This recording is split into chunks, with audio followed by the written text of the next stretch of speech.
point.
Thank you everybody for coming to the 15th anniversary of the NCon. This is Mark Torres. I'm hosting the panel we're going to be enjoying today.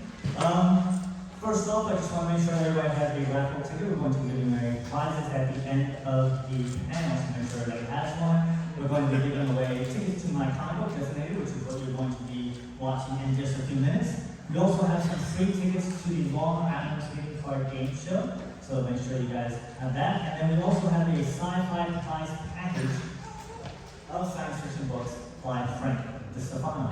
So that'll be first, second, and third prizes. The play is brought to you in part by Mr. Lee Quincy, who is adapted my comic book as a radio play. This music by Frank Butter. So before we start, we're just going to run a couple of trailers, and then we'll take it away with the show. So let's start with the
facility and is delaying our entire operation.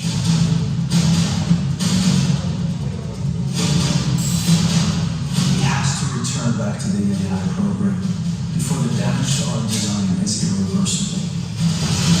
You mean your design, don't you?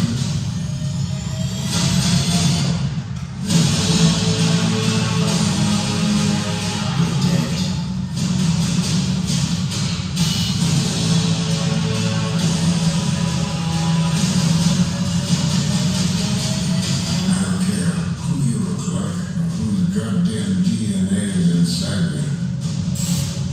Once I find the will, we'll find out why our connection succeeded. Some connections should be broken. Maybe. Or they should evolve. If your son does, so do I.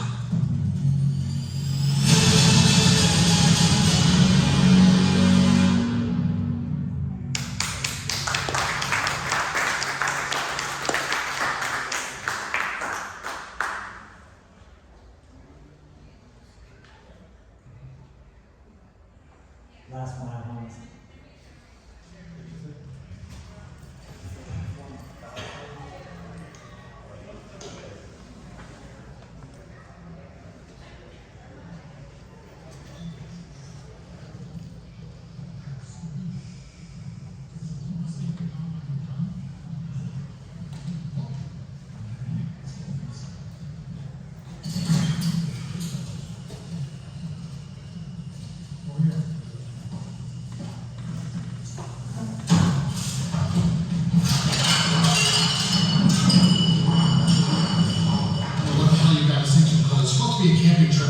It's not a wolf. I don't know what that is. Is that a dog?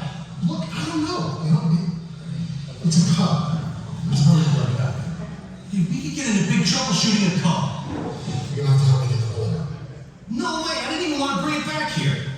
Go get the medical kit. Look, we should just leave it outside to die. Who cares about the fine? Why is it always about money with you? Is that why you got me out here in the first place? I didn't bring you out here. Stuart brought you out here to sign up some papers, that's it. Stuart, what the hell's he talking about? Smells like rotten dog. Can you get the bullet? We should just bring it back out in the woods. Close right. Thank you. Get me a flashlight. I can't see shit. Jesus Christ. Hey, you gotta move through it. This thing is gonna last. Okay, just tell me what to do. Just dig in there, get it. And then pull it out. That's it. That should help. I sell medical supplies, I don't use them.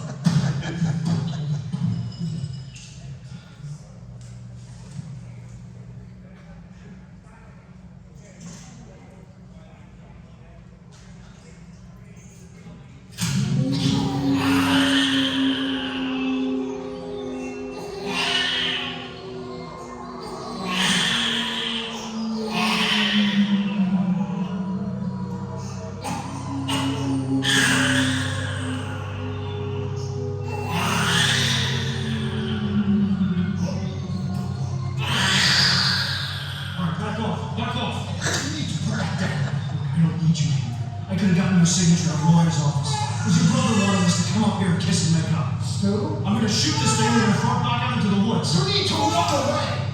You walked away. You walked away from us, you walked away from the business, to raise a family in a suburb. Think you can kill a baby? You don't know what it is. You know what it is. I want to sit down. Shit.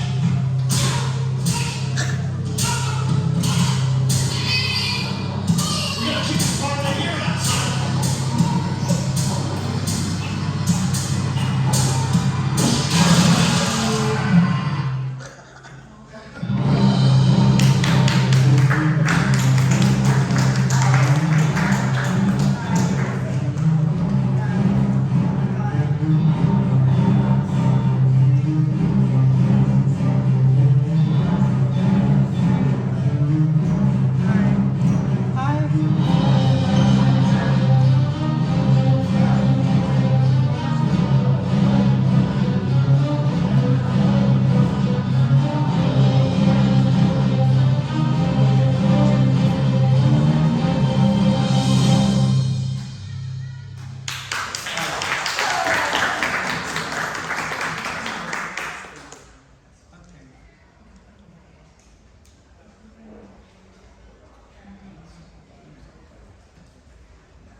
written 30 years ago. I wrote the story. A friend of mine from high school, his younger brother wrote the story, drew the story. The artwork going to be seen on the screen is about 20 years old. I finally got it published 3 years ago when we first performed it right here as a radio play. That's my book. You can check out the QR code to purchase your book, or you can buy books right up front when you walk into the door. The book has been adapted into a radio play by filmmaker Lee Klinsky, whose trailers you just saw. You will also be playing the part of Alien King Brigham and the Alien Bruno. We have Ms. Hellman Jenny Feldy, who's a co-host on my show. She's going to be playing the main lead of Natasha. We have Mr. Jerry Brown as the aliens Futop and Rohan. We have Mr. Patrick Levine as Chris, the alien king testimony. We have Julie Klinsky as the reporter and Dr. Rain. We have a very much older Brian Klinsky as Dr. Pacificus. And finally, a new addition to the group, we have Peyton Klinsky as Ed. And as I mentioned before, we have a musical accompaniment by Mr. Frank Barber. Let us begin. This is designated Getting Started. Establishing stop. We visit the planet Alpha 7 in the Duras system. 2 moons orbit around the planet along with the green sun.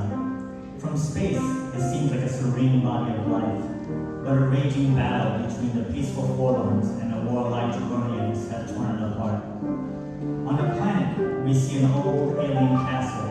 From the looks of it, the surrounding area has just seen a great battle. Lots of destroyed ships, tanks, and smoldering ash cover the area. The castle itself is worn, but has no battle damage. Inside the throne room, King Tessin is standing over the throne room's balcony, surveying the damage. Although he may not look his age, the king is over 400 years old. The grand entry door to the room opens as Futop, the king advisor, rushes in. Your Majesty, I have just received information that the Geroniums are planning another attack. Calm yourself, Futop. We will repel this attack just as we've done with all the others. But the report says this attack will have full force of the entire army. Can we withstand such an attack? There's more. King Brigham himself will be leading this attack. That's insane. Why would he? Sire, The king walks past Futop towards the grand doors. Summon the designated. Have them meet me in the power chamber. The king leaves Futop standing in the throne room by himself. I fear the worst. A few minutes later, inside the power chamber, which has 3 floors, a different color light on each floor, a transport chamber, and a power core. 4 scientists, the king, and well-armed elite soldiers gather around the lighted chamber with 3 tubes in it. 5 soldiers stand at attention behind the king and the head scientist. Futop is there too. as you requested, sire, Reeve prepared to remove the star fragment from the power core. But I implore you to Remove it. But sire, removing our newest and best power source at a time like this is... Silence! These fragments are not just a new power source. They are, in fact, much more. Yes, but we have only just begun our research. Taking away such a find is... Remove the fragments! The head scientist presses some buttons on a nearby panel. Access granted. Then the tube starts to descend into the ground. There's some smoke surrounding the center tube, and when it clears, we see a metal staff that holds 5 star fragments in place. They're about the size of diamonds you see on an expensive engagement ring. The king, who is visibly upset, turns towards the head scientist. Where is the 6th piece? Moving into the foreman lab, we we see a room full of British Uranians standing over dead fallen scientists. A transport portal behind them in the research room. There was one remaining scientist, and he gives King Brigham of the Duronians the sixth fragment. The king has an overpowering presence. The king nods to one of his men, who then kills the last fallen scientist. Moving back to the power chamber. We see a room full of British Uranians standing over a dead fallen scientist. Oops, sorry.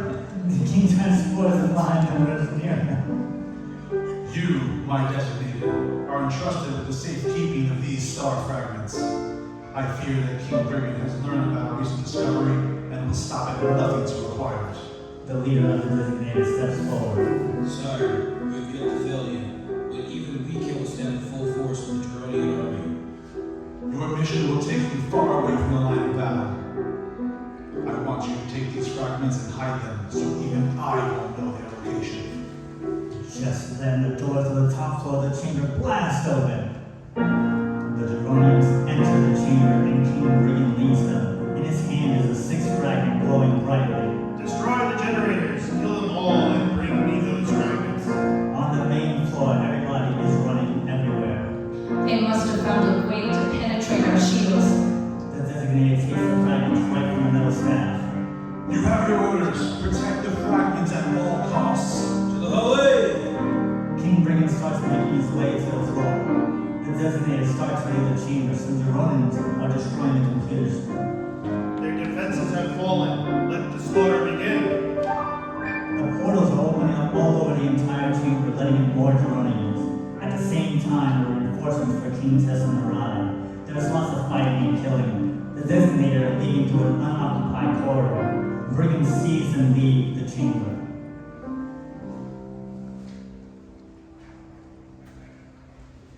Much later, inside a bedroom apartment, Natasha, blonde, mid-20s, physically fit, is in the middle of getting dressed for work. She's in a rush because she's late. The clock reads 3:47 p.m. Her open purse is laying on the bed where a name tag rests on top of it. Natasha pulls up her pants with one hand and pulls down her turtleneck sweater with the other. She is a hot mess. Damn it! I can't believe I'm late again! Now dressed, she grabs her name tag, which reads Natasha, from her bed as well as her bag, which she grabs from the bottom. All of the stuff falls out of her bag. Can't get a break. Something always slows me down. A curse, I just know it.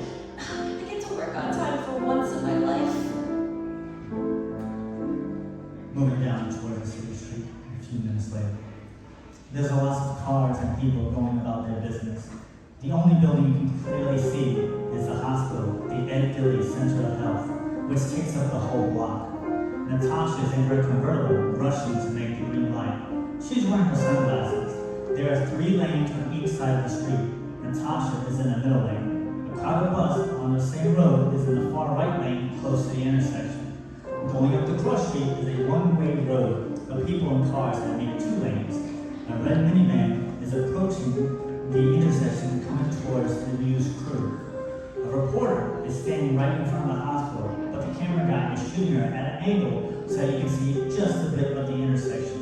They are doing a live shoot. In a few hours, Dr. Precipicus, the newest neurosurgeon to emerge in this field, will perform a new technique to remove the brain tumor in Chris Hughes, a 12-year-old boy who may not see his 13th birthday if the tumor is not removed. Inside the minivan, we see Ed and Adam with their parents. Ed and Adam are in the back. Ed is looking out the window, which is closed. They are all dressed as if they're going to a semi-formal affair. Hang on, kids, we're almost there. The gallery is just around the next corner. I can't wait for us to get a close-up view of that red diamond. Everyone who has seen it up close said it almost pulses like a heart. Look! Just then, the sky turns black. Everyone in the area is looking up towards the sky, except Natasha, who only sees the light turn yellow and guns it to make the light. In the middle of the intersection, the portal opens up. You can almost see the light from the portal in the now blackened skies. Natasha veers to the right to avoid the portal, nearly hitting the bus. She then veers to the left to avoid the bus and goes on to oncoming traffic. The bus nearly hitting Natasha avoids all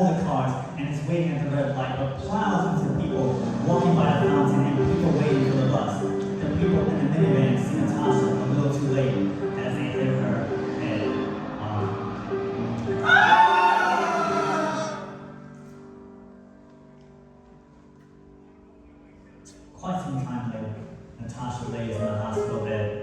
She is moving her head violently. No! Look out!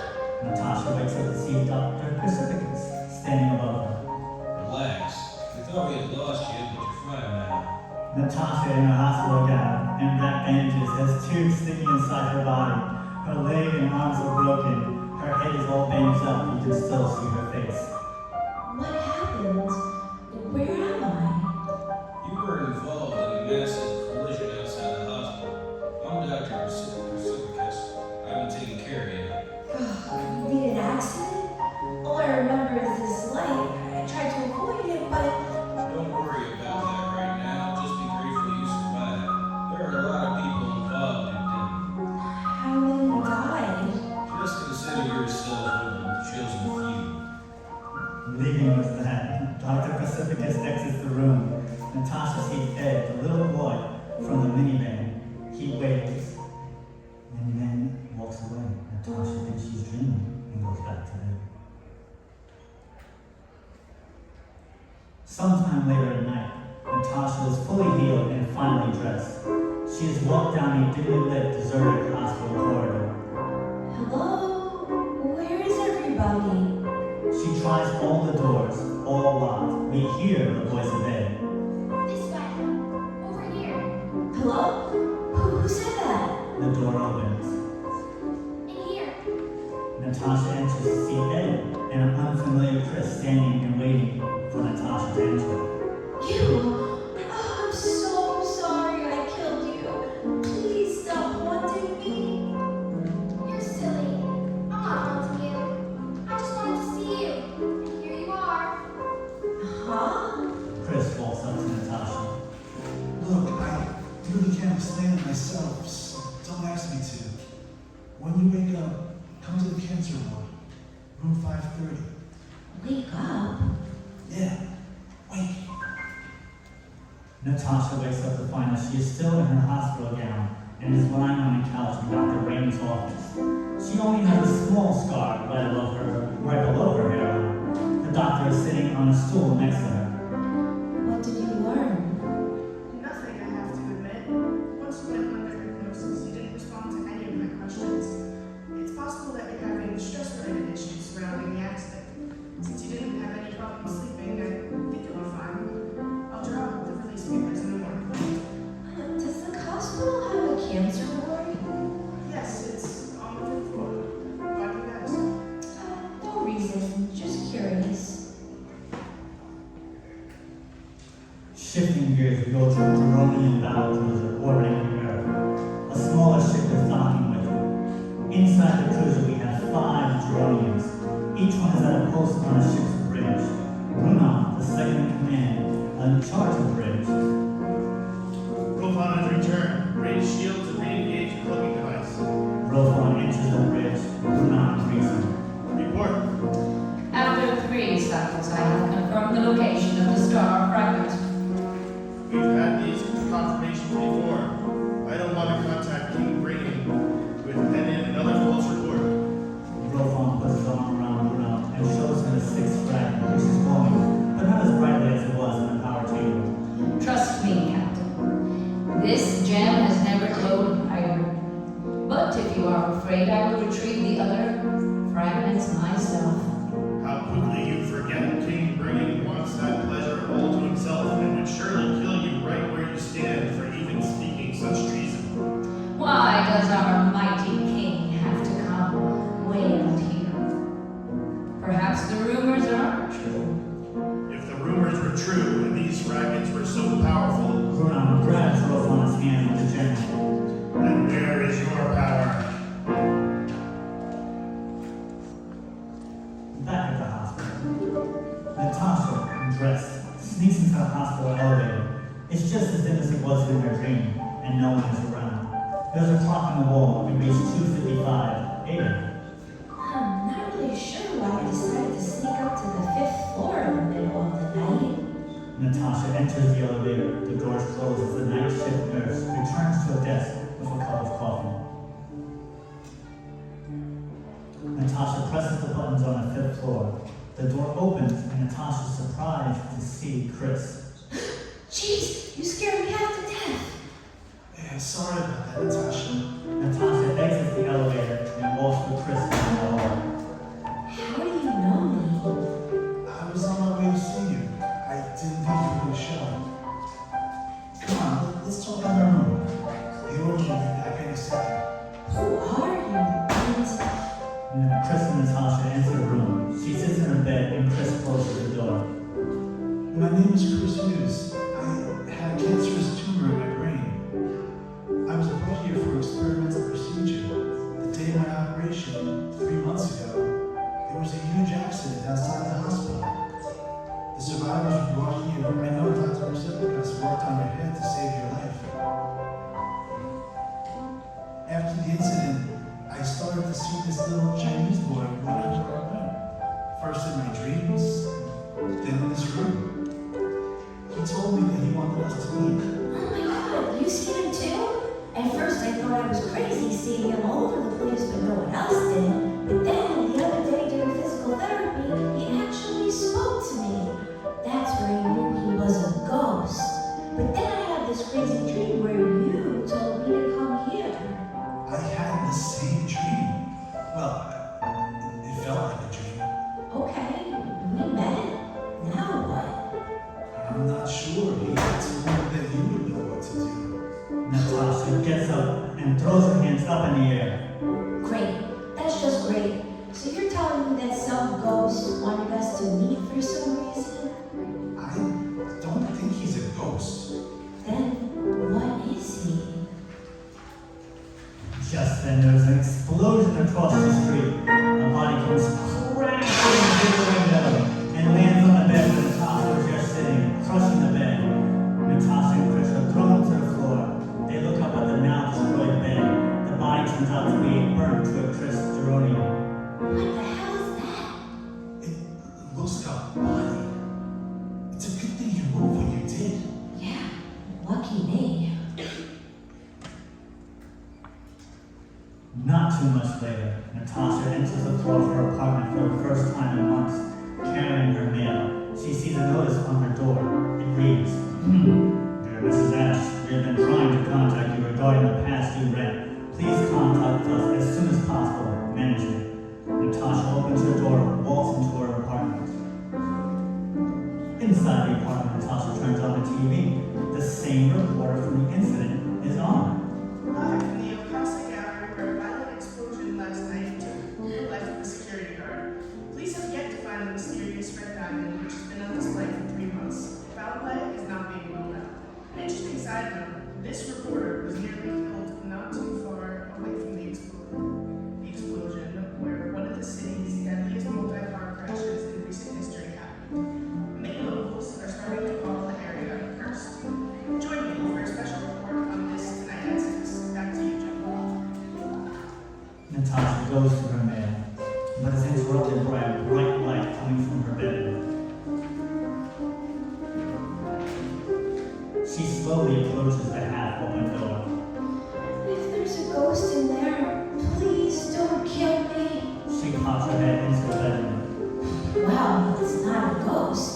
Natasha sees King Brigand with a six-stripe in his hand, glowing brighter than ever before, pointing right at Natasha. He is smiling. Lucky me. And that concludes issue 1.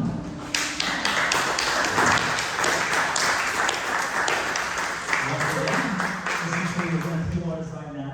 You can go on. It doesn't work. This one. Oh, there it is. It wasn't working good. That's the QR code if you're interested in looking at the book or you get issues at my desk. Want to thank everybody, starting with Elman, Jenny Phillips, and Natasha. Sarah Jenny, Williams, Peacock, and Wilcon. Patrick Devine as Chris and Sherry and Keith as one of the files. Riley Thursday as Pacificus. Julie Johnson as Wilcon and Dr. Ryan. Mr. Wilson for the writing, adapting the screenplay, and as the alien King Brigand and the alien Brown. Special thanks to Peyton Quincy as Ed.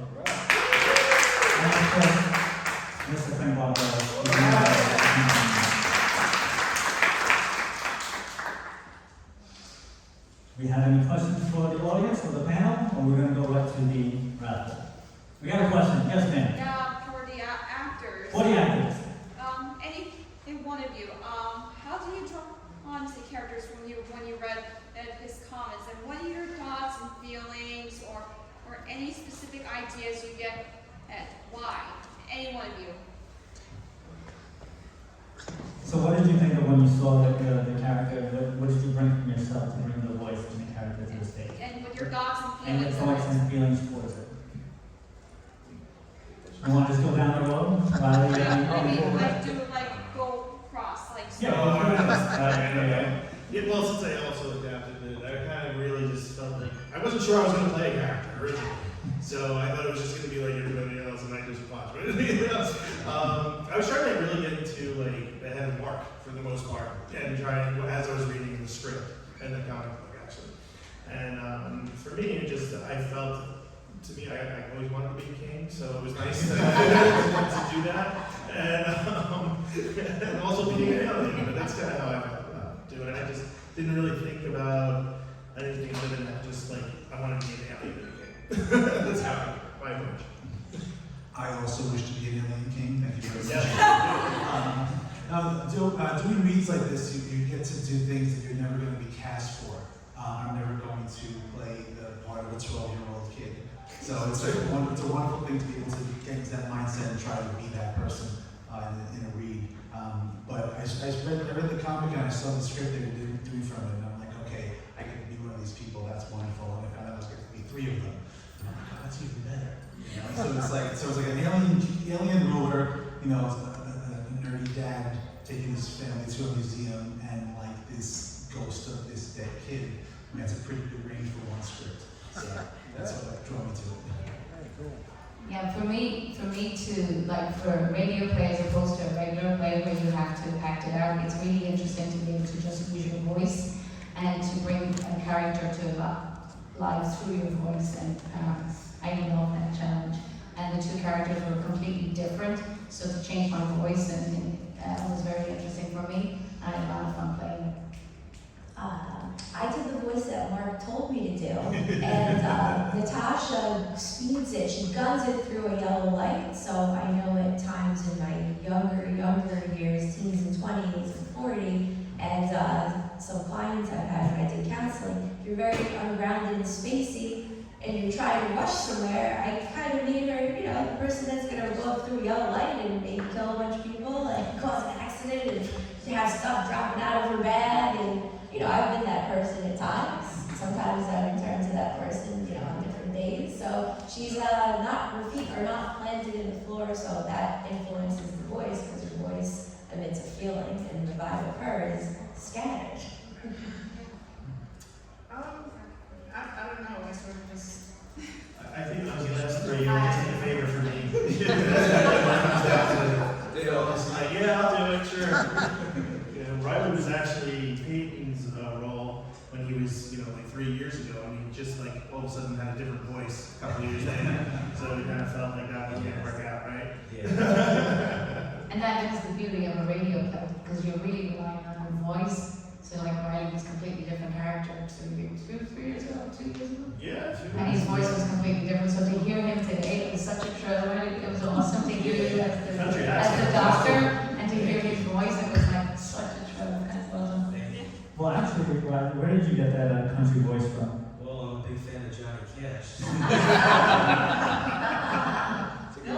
I've heard. Any other questions from the audience? Let's hear the little girl. What's she gonna say? Yeah, well, we So I am actually very creative. Most people don't know this about me. I started writing something called Sensory Street. It's a knockoff of Sesame Street. And it takes place up on Island, and it stars a lot of characters from different parts of England, like Manchester. There's this girl called Cymbeline that has a very, oh, you remember that? Like a very high-pitched voice that sounds like a sandwich. And you just like talk, and it goes about the things that happen during, you know, real life and other things that can go about. And I actually learned to play piano by ear, so that was interesting for me.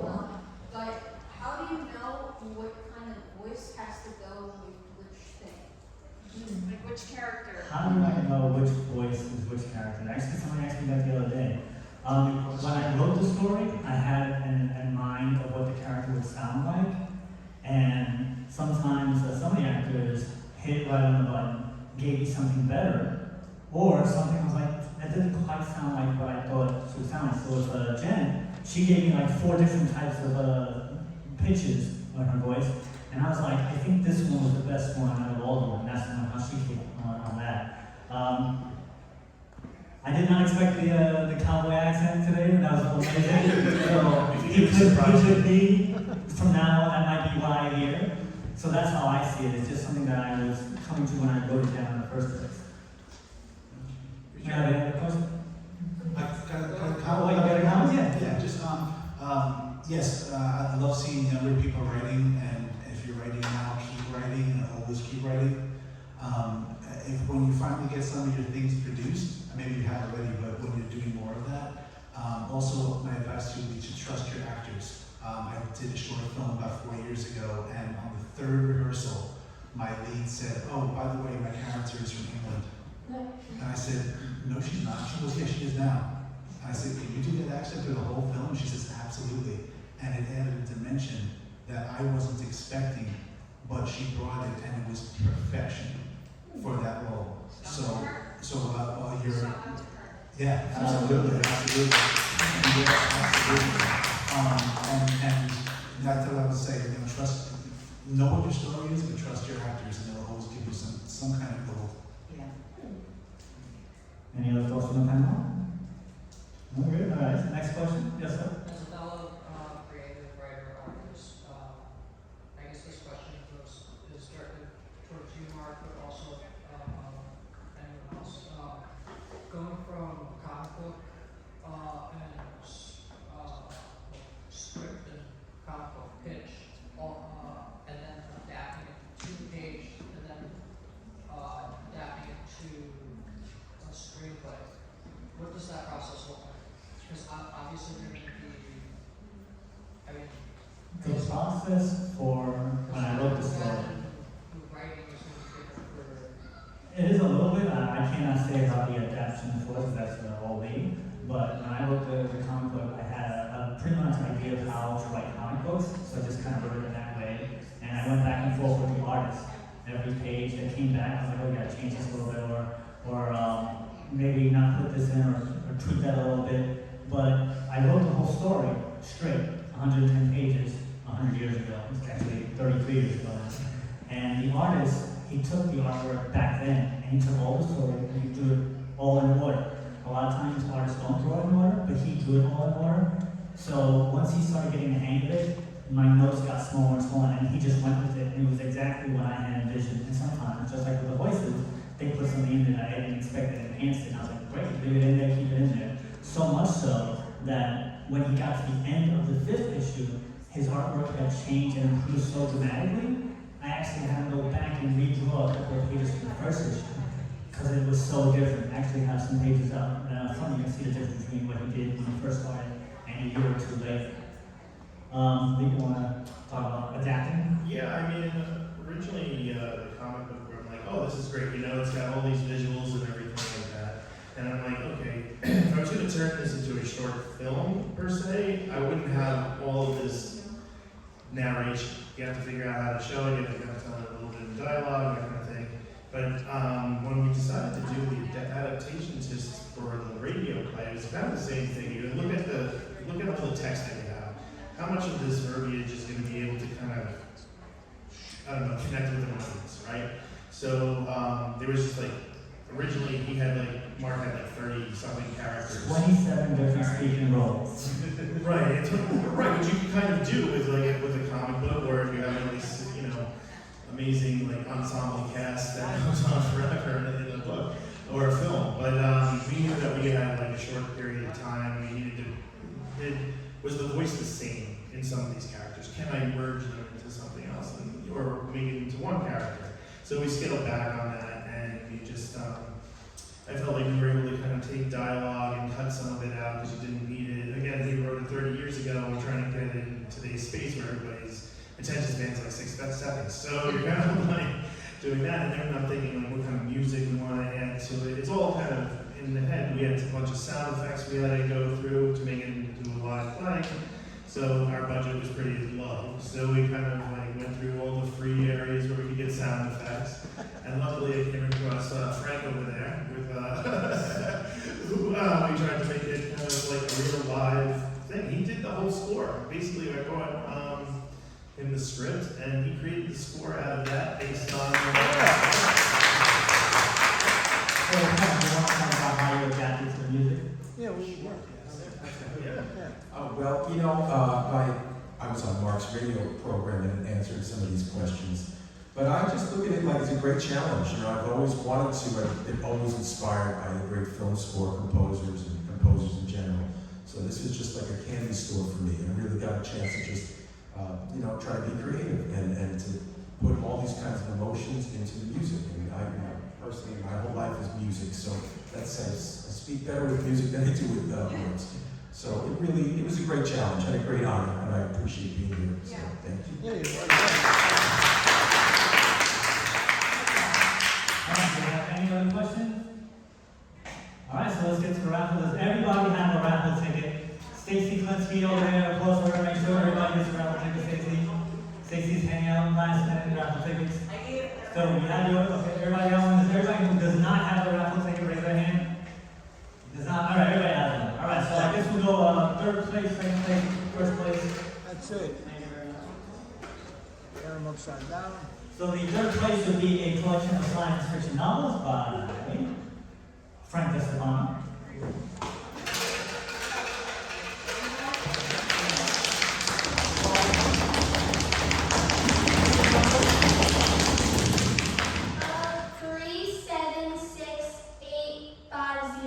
$376,850. 376850. Do we have a winner? Do we have a winner? 376850 going once. 376850 going twice.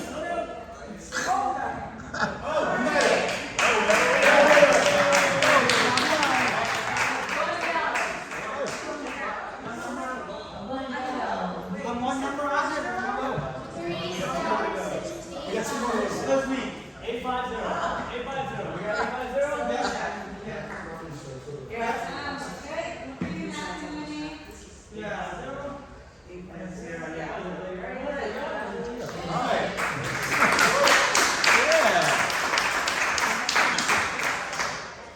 Second bag of science fiction novel.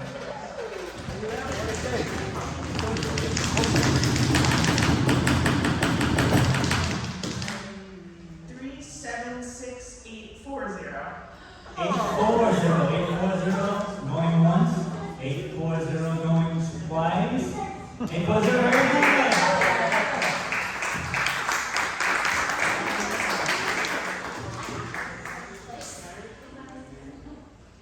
One more time.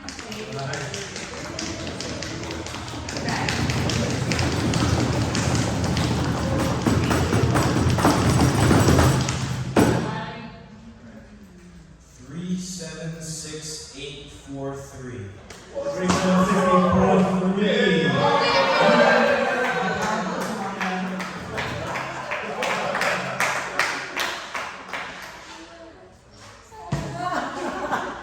And then finally, for the grand prize of 2 free tickets to the Long Island Comic Trading Show at Nassau Coliseum happening next month. Special thanks now to our sponsors, Long Island Trading by BLO. 2 free tickets, I will need your name and email, you can take that right here. Mr. Director, pull it out, who is doing? I need my glasses. 376849. 376849.